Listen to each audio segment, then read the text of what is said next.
The United States and Israeli militaries are conducting joint strikes in Iran right now. Within the past few hours, President Trump and Israeli forces say Iran's supreme leader has been killed. The Associated Press says Iran's defense minister and the commander of its Revolutionary Guard have also been killed.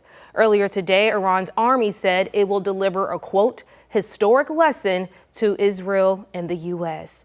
Iran has since launched an unprecedented wave of retaliatory strikes toward Israel and U.S. targets across the Middle East.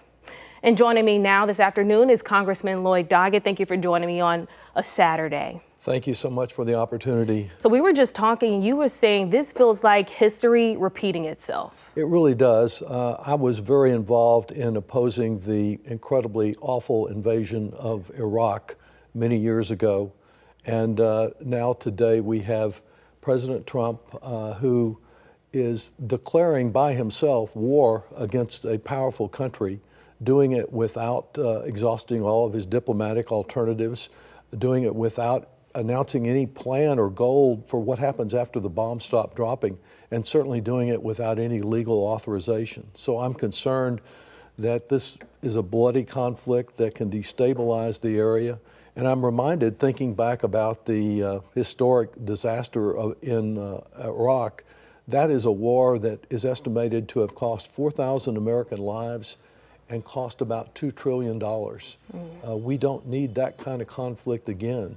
And so I'm hopeful that my colleagues will be back on Wednesday when we can act on a resolution, a war powers resolution, to say to the president, until you get authorization from Congress, you cannot continue this costly war.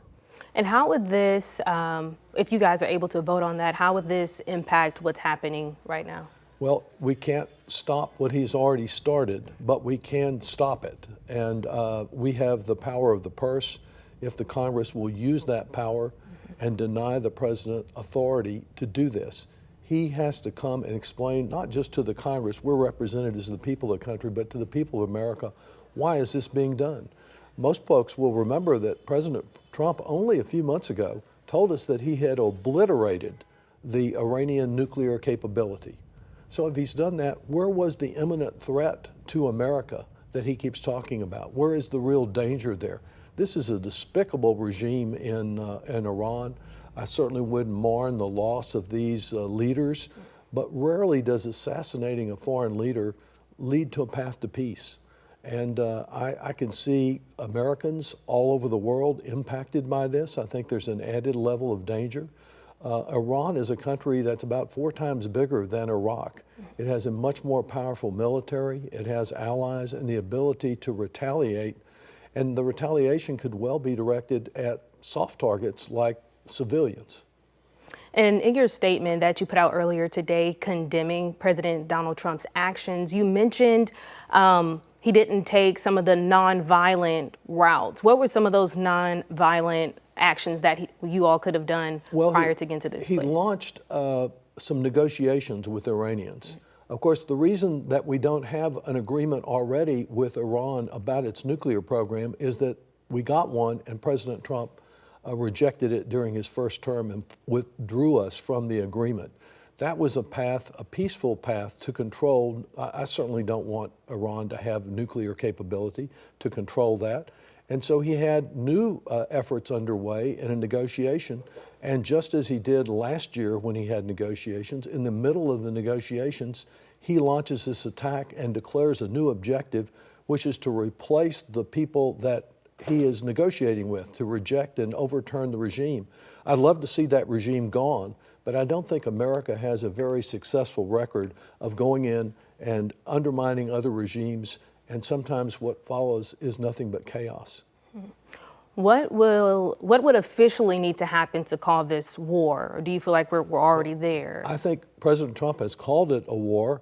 He just has not received the authority that the Constitution vests in the Congress to formally declare it as a war. And that's what our resolution would be about on Wednesday, a resolution that says he does not have that authority and that he cannot continue. I think that's the next step, and then it's a matter of controlling the appropriations for the war.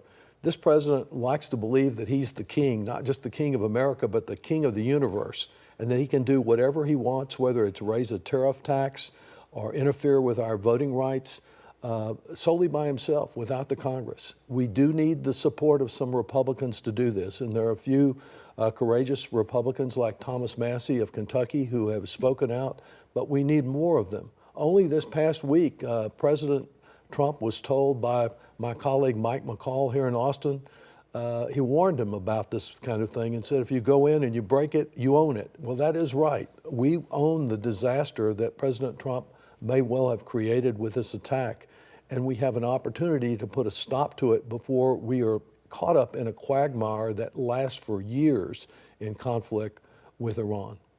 We're almost done here, but back here at home, what does this mean for Central Texans and the military bases that we have in our area? Well, certainly we're concerned about all of our military. Many of these bases exchange people around the world. We have bases scattered across the Middle East. We pray for the safety of all of our service members.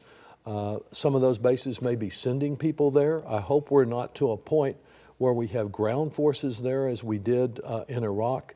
It appears that the Trump plan is essentially, we're going to bomb you, and then maybe the people will be sufficiently upset at their own government instead of the people that are doing the bombing, America and Israel, that they'll overturn the government. I think that's a pretty faint hope, as bad as this Iranian regime is. And as far as the impact on us as citizens, yes, I think that added caution is going to be appropriate in flights, certainly in any foreign travel, because the Iranians have the power to disrupt. They also have a significant cybersecurity capability, and so they could disrupt some of our use of the internet. All right, Congressman Lloyd Doggett. Thank you. Thank you. So we'll be all much. watching this I closely. hope people will speak out and express their strong views that we don't want another war. Thank you.